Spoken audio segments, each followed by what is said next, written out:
That's a dark side of technology. And this reminds me of a series which I keep on thinking very often. It's called Black Mirror. Like the episodes, if you see, it showcases certain scenarios which are not very fictional.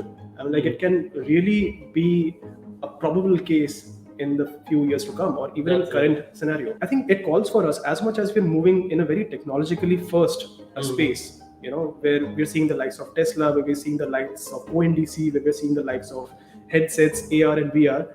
It also makes sense for us to understand the ethics of using this technology. It also makes sense for us to preserve and protect and cherish the humanness and the connectedness of a human emotion.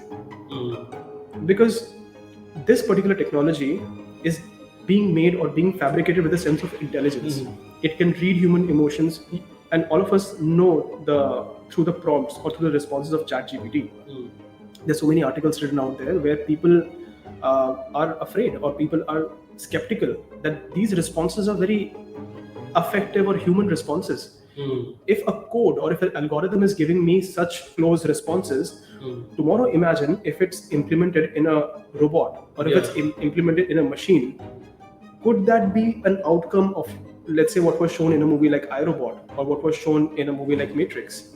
That's something which we as humanity should be very wary of. Technology should be used in a balanced way, and I'm sure the ones who are at the helm of it, the ones who are conceptualizing this, have this thing in mind, where as much as we are progressing, so should be the appreciation, or so should be the connectedness of human endeavor. Because then it's like hollow connections also. Like you have so many people following you on Instagram, or you have a lot of connections on LinkedIn. Actually, you're not getting. So then it's something like an AI comes in, which is like you're chatting with it. It is more human than the actual. Exactly. So you talked about Gen Z, and this is the cohort that is digital first. It's born with the devices, the iPads, the smartphones, the social media apps, literally around them. And as much as I'm seeing or working with this cohort, or creating solutions for this cohort, and having a keen observation around the trends of this cohort, with access, you should also educate these people, or you should also sort of ensure that the creators of these technology ensure that there is safety around the usage of this, or there is judiciousness around that. So Android, if you see, it has a cut-off mode, or it has a Zen mode, right? That's 1+, I think. So that ensures that you are taking time off from a device. There are different ways which shows that, okay, you're using so many minutes or so many hours onto a specific app. So hey, it's probably time for you to tune it down. So as much as convenient it may sound, it could also lead to you cutting down on real human connections. Like I think we millennials who were 90s kids, I think we are the last generation who had a childhood which was just pretty much outdoors, and we would go play cricket in the evening, and we would just be outdoors playing badminton, running, or just being out there.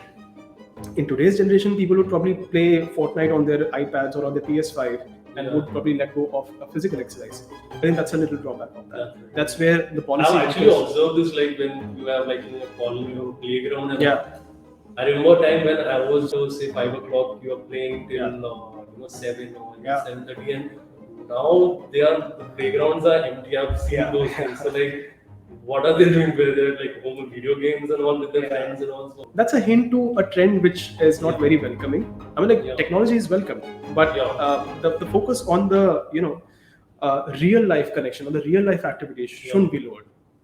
Because it adds to your overall upbringing, it adds to an overall shaping of a personality.